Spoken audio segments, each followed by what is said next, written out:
question pour moi. Je vois le casernement 2,5 millions alors qu'il est dimensionné à 8 millions. Je vois qu'il manque un petit peu. Je ne sais pas comment c'est positionné. Deuxième interrogation, début des travaux 2028-2029, donc fin et mise à disposition 2030, soit encore 5 ans avant d'avoir ce casernement, et on sait qu'on arrive à un entonnoir aujourd'hui sur nos interventions. C'est la deuxième question. Et troisième question, si c'est en 2029 qu'on fait ce casernement, qu'en est-il de l'engagement de M. Lamartine à hauteur de 3,7 millions? Est-ce que c'est toujours d'actualité ou est-ce que j'avais cru comprendre qu'il fallait qu'on le fasse plus précocement? Voilà, c'est juste des interrogations. Alors, avant de laisser la parole au président sur ce dossier, là aussi, quand on crée un plan pluriannuel d'investissement, étant en charge des finances, mon rôle, et celui de la commission finances également, n'est pas de juger sur l'opportunité de tel ou tel investissement, elle est de le cadrer budgétairement. Et je reviens sur la réunion de préparation post-conseil communautaire sur le plan pluriannuel d'investissement, c'était de le dimensionner. C'est également pour qu'il soit le plus sincère possible, que le taux de réalisation en fin d'année ne soit plus proche des 60-70% que des 30%. C'est-à-dire que, je prends l'exemple, tu mets aujourd'hui sur la piscine, tu mets sur l'année 2025 5 millions d'euros d'investissement, tu sais très bien qu'ils sont réalisés.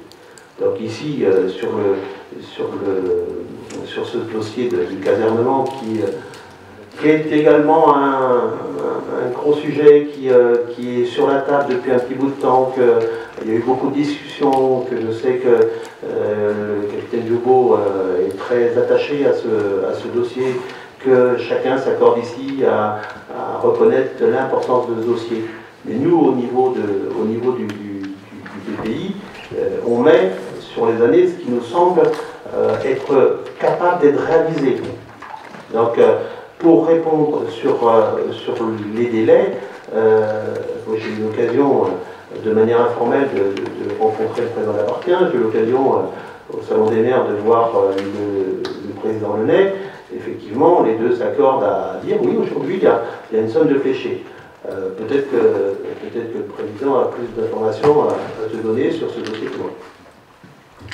Effectivement, je dirais, l'actualité avance un petit peu, avance à une bonne vitesse. J'avais sollicité le contrôleur général, Louis, pour pouvoir échanger directement sur ce sujet. Il souhaitait me voir. Il est venu me voir individuellement, il est venu seul pour discuter de ça. Voilà, je l'ai rencontré il y a pas très longtemps, là, justement, parce que il y avait quelques circonstances. On avait un rendez-vous qui était presque programmé, et les inondations ont un petit peu contraint par ailleurs. Voilà, c'est des éléments de ce genre. Toujours est-il qu'on voulait échanger notamment sur le modèle. Alors, effectivement, il y a eu une esquisse qui a été réalisée par le cabinet BR, qui est le cabinet qui réalise, je dirais, l'architecture de la plupart des casernements du département du Morbihan. Une architecture sur des charges qui étaient l'expression de besoins qui avaient été donnés par un ensemble, par justement quelques responsables du SDIS probablement, et en y mettant le plus. Aujourd'hui, qui a pu être dimensionné environ 8 millions d'euros.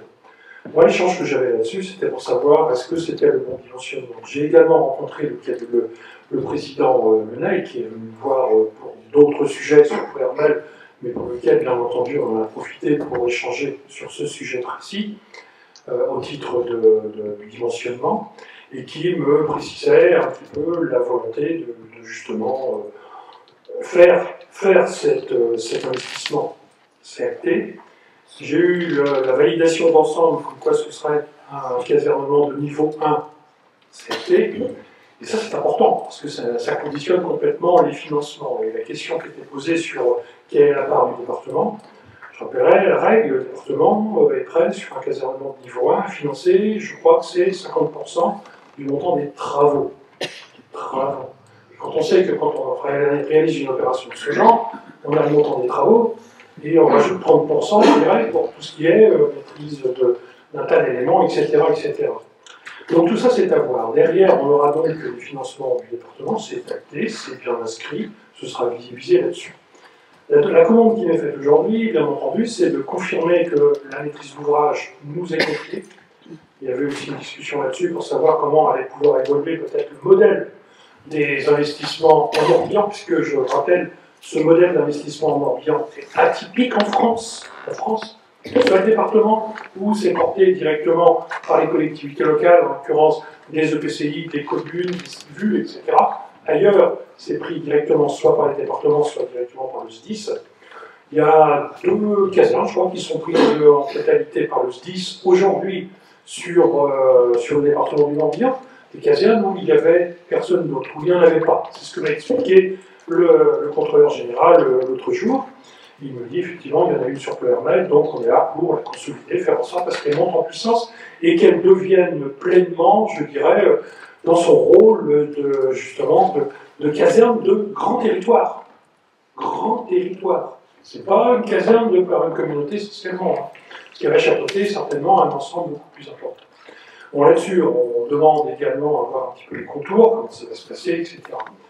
On remet aucunement en cause les autres casernements. Ça, c'est un acte qui a été vu par le contrôleur général et validé par le président du département. On l'a confirmé de lui-même là-dessus, et bien entendu validé également par Louis Lionel, le président, dans cet état d'esprit.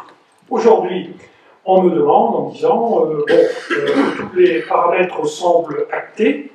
On prendra en charge, le SDIS prendra en charge quelques éléments. On va parler même de la station essence, tous ces éléments de ce genre. Ça, ils sont capables de prendre. Tout ça, ça va être en moins par rapport aux 8 millions qui étaient programmés. Il faut savoir, dedans, il y a un gymnase aussi. Et bien, la commande, c'est sans gymnase. Donc, il n'y a pas de gymnase, il n'y a pas de station essence.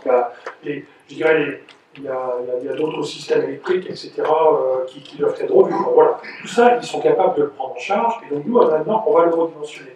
Donc là, fort de tout ça, on va redemander à ce qu'on dimensionne véritablement l'investissement sur quel modèle, avant de pouvoir lancer administrativement la procédure pour aller vers la construction de cet outil.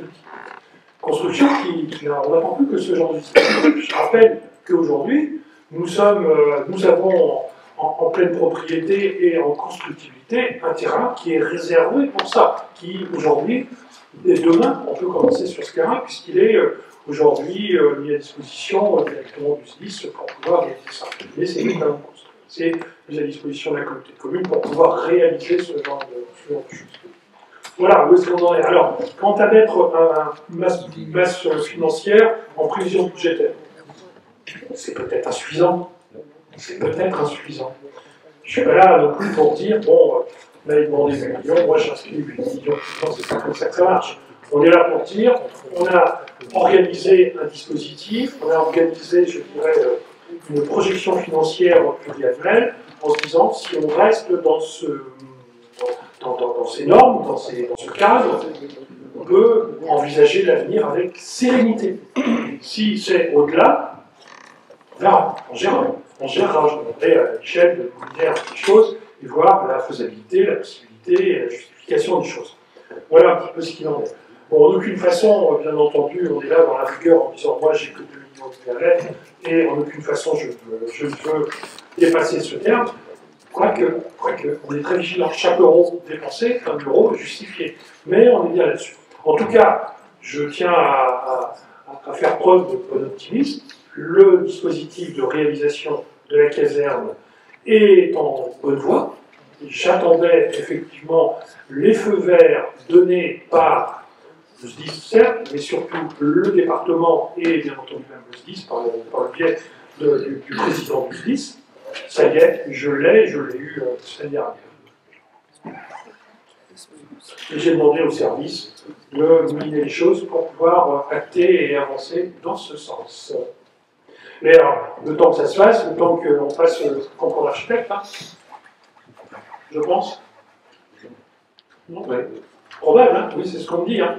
Vous voyez un petit peu l'idée? Une fois qu'on va devoir construire toutes les choses, le cahier des charges, etc., quand je passe au couvert administratif, c'est pas moi qui. On n'est pas debout sur les freins, hein, c'est ce que je voulais vous dire. Donc, Monsieur le Président, par l'avocat de notre collègue qui, je sais combien ça lui tient à cœur ce dossier et combien il défend ardemment en tant de l'île communautaire contre les 10, on y défend vraiment depuis quelques années ce dossier. On peut quasiment le rassurer et lui dire que pour 2026, eh bien, sur le TPI, les montants qui seront dit seront beaucoup plus conséquents et qu'avant 2029, cette caserne sera effective. Je crois que ce qui ressort des propos de Kevin, c'est l'inquiétude d'avoir les 2,4 millions, il me semble, qui sont prévus par le département, ou par le pays. 3,7 millions. J'entends 3,7 millions.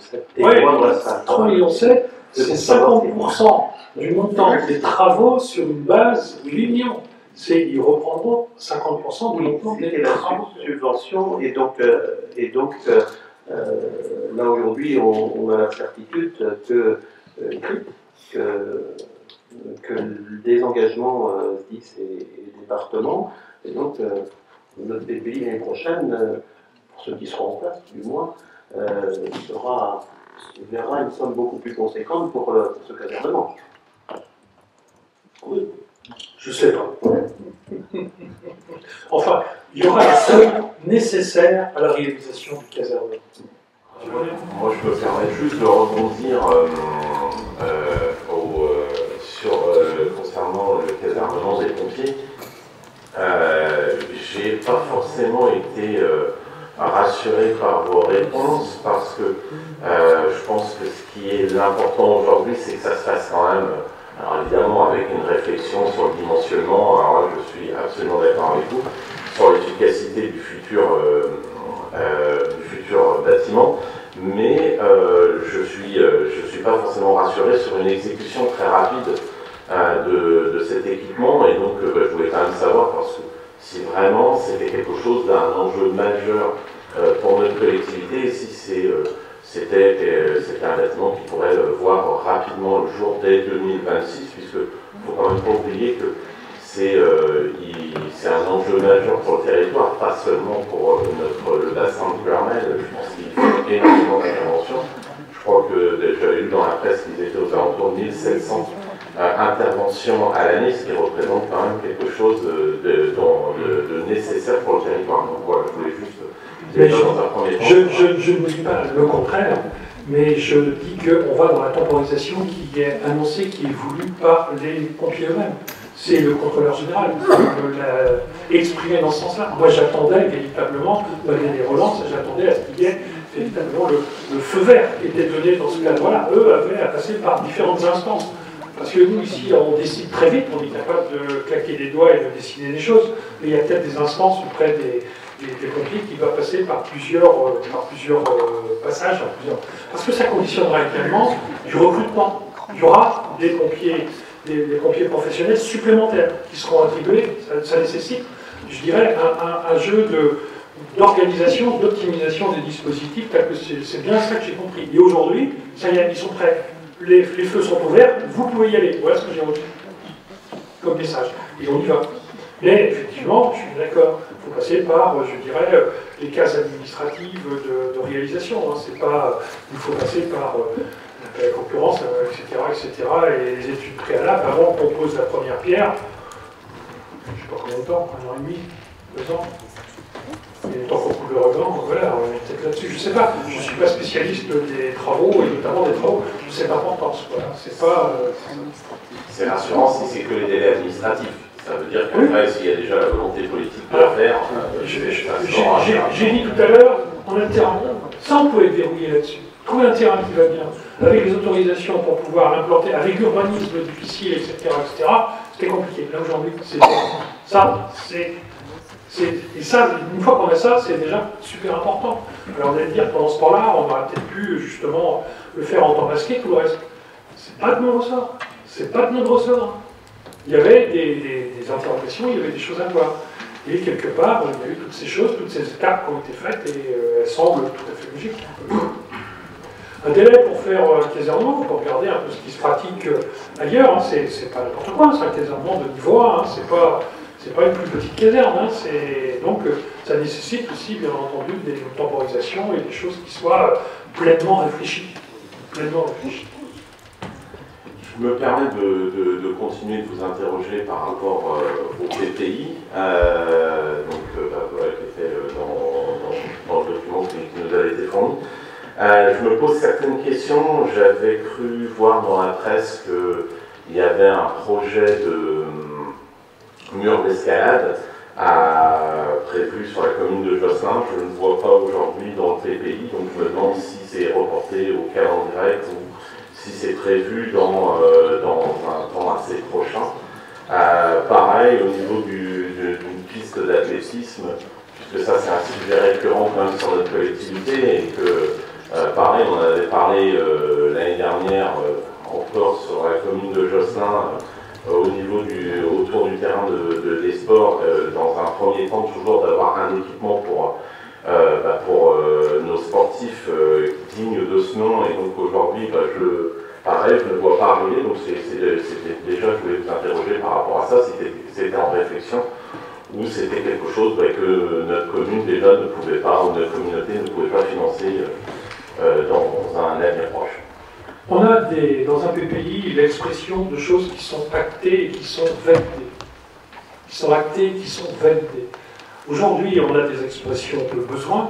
Si je devais faire la liste d'expressions